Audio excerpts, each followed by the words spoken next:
Hello friends, आज हम जानेंगे एक्टिव और रिएक्टिव पावर के बारे में। तो हम देख लेते हैं पहले कि जो मेरा एक्टिव और रिएक्टिव पावर होता है वो किस चीज़ का समेशन होता है।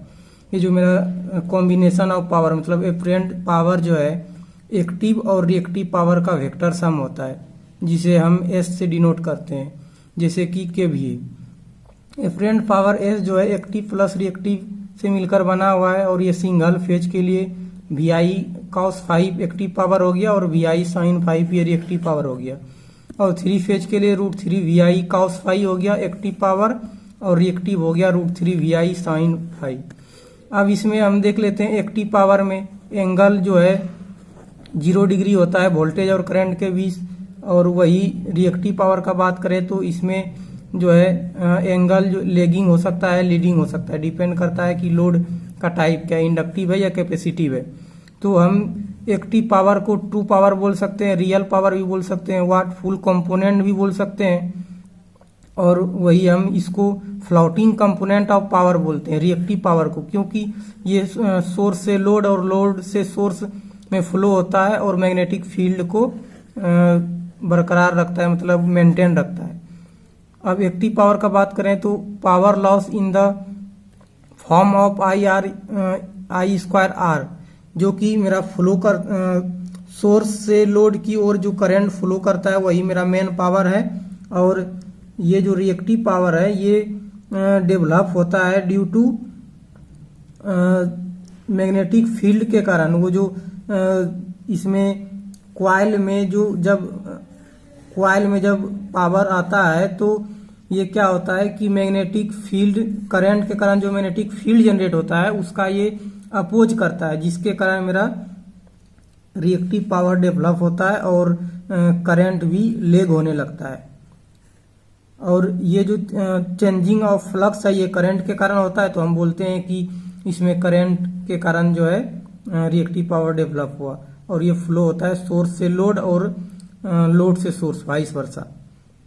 और हम रिएक्टिव पावर का यूज का बात करें तो ये जो है फील्ड वाइंडिंग में एक्साइटेशन के कम आता है, और एक्साइटेशन को मतलब मैग्नेटिक फील्ड को मेंटेन रखता है। और वही हम एक्टिव पावर जो है ये मेन पावर है जो एक्चुअल लोड कैरी करता है और सोर्स से लोड कंटिन्यूसली फ्लो करता है, और इसका एक्टिव पावर के रूप में जो है यूज होता है। एक पॉइंट है to use the active power with the help of reactive power.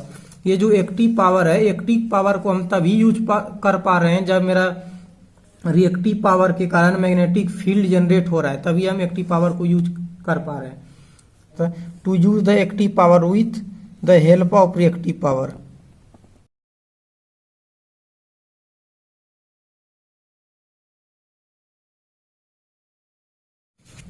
अब हम लोड का टाइप देख लेते हैं दोस्तों। जैसे रेसिस्टिव लोड लाइक हीटर हो गया, ये हीटर का जो कॉइल होता है ये रेसिस्टिव लोड होता है, और ये इसमें फेज शिफ्ट जो है 0 एंगल होता है, और ये हमेशा also only absorb active power, ये एक्टिव पावर को एब्जॉर्ब करता है और कोई भी चार्ज ये स्टोर नहीं करता है। रेसिस्टिव सर्किट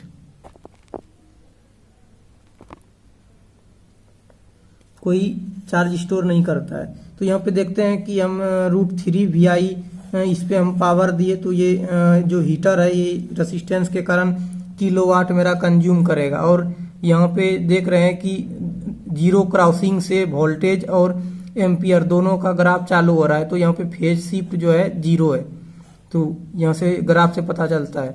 और ये एंगल भी चूंकि दोनों के बीच फेज शिफ्ट 0 है, इसलिए cos फाई का जो वैल्यू है वो 1 हो जाएगा। इसलिए हम जो है जब भी डीसी में या फिर रेसिस्टिव लोड में, डीसी में या रेसिस्टिव लोड में पावर निकालते हैं तो 3 फेज के लिए √3 वी आई ले लेते हैं, और सिंगल फेज के लिए वी आई ओनली लेते हैं, इसलिए हम इसमें पावर फैक्टर जो है इंक्लूड नहीं करते।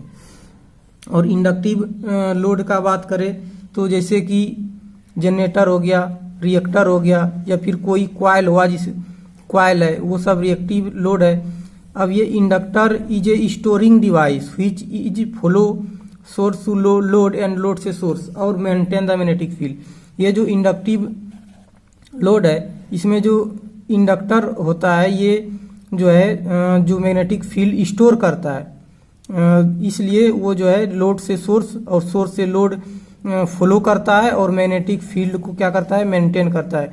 और ये जो पावर स्टोर करके रखता है ये मैग्नेटिक फील्ड के फॉर्म में होता है, इसलिए इसको √3 VI sin φ बोलते हैं। और जो कि यहाँ पे चूंकि लेगिंग हो रहा है तो -30° यहाँ पे हम ग्राफ में फेज शिफ्ट दिखा रहे हैं। ये डॉटेड वाला लाइन एम्पियर वाला ग्राफ है और ये सॉलिड वाला जो है वोल्टेज वाला है, जो कि करंट मेरा लेग कर रहा है वोल्टेज से। ये कॉइल है, ये कॉइल पॉजिटिव हाफ साइकिल में ये पोलरिटी है, निगेटिव हाफ साइकिल में ये पोलरिटी है, ये एक्सचेंज हो रहा है, बार बार चेंज हो रहा है और वो मैग्नेटिक फील्ड को मेंटेन कर रहा है।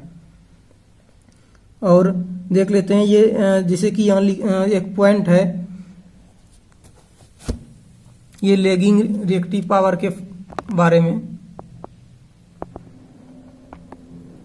ये lagging reactive power delivered it means, इसका मतलब ये हुआ कि लीडिंग रिएक्टिव पावर जो है वो एब्जॉर्ब करता है, which is fulfil the capacitive load like capacitor bank so that overcome the power factor. इसका मतलब ये हुआ कि ये जो मेरा इंडक्टिव लोड है ये लेगिंग रिएक्टिव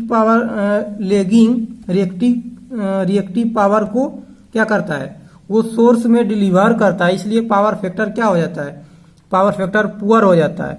और लीडिंग को जो है ये लीडिंग पावर फैक्टर को एब्जॉर्ब करता है सोर्स से, इसलिए वो पावर फैक्टर क्या हो जाता है, डाउन हो जाता है। यदि हम कैपेसिटर सिस्टम में ऐड कर देंगे तो ये जो सोर्स से लीडिंग रिएक्टिव पावर ले रहा है अब ये कैपेसिटर बैंक से लेगा और ये कैपेसिटर बैंक इसको फुलफिल करेगा, जिससे कि मेरा जो है पावर फैक्टर डिक्रीज होने से बच जाएगा। इसलिए हम पावर बैंक का यूज करते हैं कि हम मोटर का जो लीडिंग रिएक्टिव पावर है उसको हम दे सके यहाँ से, वो सिस्टम से ना ले पाए। और नेक्स्ट देखते हैं कैपेसिटिव लोड के बारे में।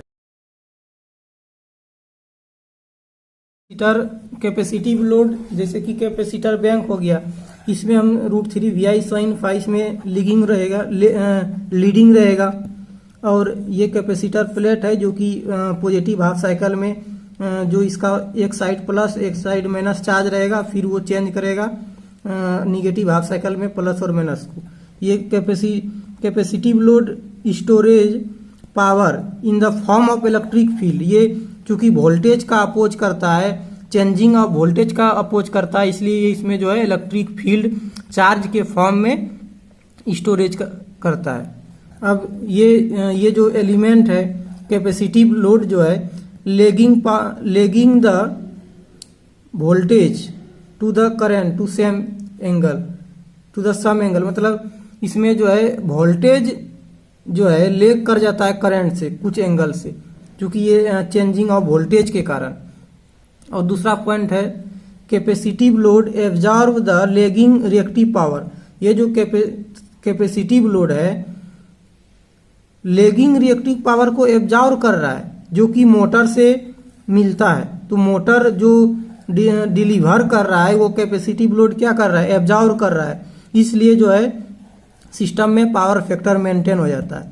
तो इट मीन्स इसका मतलब ये हुआ कि जब ये एब्जॉर्ब करेगा लेगिंग रिएक्टिव पावर तो ये डिलीवर कर रहा है लीडिंग रिएक्टिव पावर जो मोटर को चाहिए वो ये इसको डिलीवर कर रहा है, तो इससे पावर फैक्टर मेंटेन हो जाता है in the system so that fulfil the reactive load requirement. मतलब इंडक्टिव लोड जो है उसका जो रिक्वायरमेंट है वो कैपेसिटिव लोड फुलफिल कर रहा है, इसलिए जो पावर फैक्टर है कम होने से मेरा बच जाता है। अब देखते हैं जैसे कि होम एप्लियंसेस है, घर में कोई भी उपकरण है जो इंडक्टिव लोड है तो उसमें सपोज कभी भी यदि रोटर रोटेट ना करे और उसमें हम सप्लाई दे दे तो उसका जो वाइंडिंग है चार्ज हो जाता है। यदि वो रोटर मूव हो जाता है, घूम जाता है, तो उसका जो फील्ड है वो डिस्चार्ज हो जाता है, बट यदि स्टक हो जाता है, रुक जाता है, तो उसमें चार्ज स्टोरेज हो जाता है। इसलिए केयरफुल्ली जो है अप्लायंसेस को यदि हम ओपन कर रहे हैं, डिसमेंटल कर रहे हैं, तो उसको ध्यान से करेंगे कहीं चार्ज तो नहीं है। कैपेसिटर या फिर इंडक्टिव लोड दोनों को हम ध्यानपूर्वक करेंगे, जिससे कि हम एक्टिव और रिएक्टिव पावर को रिएक्टिव पावर को यदि हम दूसरे वे में देखें तो जैसे कि एक लीडर का पावर होता है, तो वो क्या करता है कि कोई भी ऑफिशियल वर्क नहीं हो रहा होता या फिर स्टक हो गया रहता है, तो यदि वो कॉल करके बोल दे कि नहीं ये काम होना चाहिए, तो वो उसका पेपर वर्क जो है आगे के लिए प्रोसीड हो जाता है। तो एक्चुअली में वो सिर्फ कॉल पे बात किया, लेकिन जिसका काम है वो ही ऑफिशियल वर्क के लिए जाएगा, पेपर वर्क करेगा, जो भी काम है। बट वो जो रुका हुआ था वो पावर के कारण, रिएक्टिव पावर के कारण जो है उसका हो गया। क्योंकि नेता जो लीडर है, लीडर उसमें कुछ नहीं किया, फिर भी वो उसका काम हो गया, तो इसी को बोलते हैं रिएक्टिव पावर। जैसे कि हम स्प्राइट का बोतल ले ले, इसमें जो लिक्विड है वो मेरा किलोवाट है, जिसको हम सर्व करते हैं, और जो उसके ऊपर बुलबुला है वो केवीआर है, जो इसी में से निकला है। तो इससे हम आसानी समझ सकते हैं। थैंक यू दोस्तों। लाइक करें, सब्सक्राइब करें यदि आपको समझ आया हो तो कंटेंट। थैंक यू दोस्तों।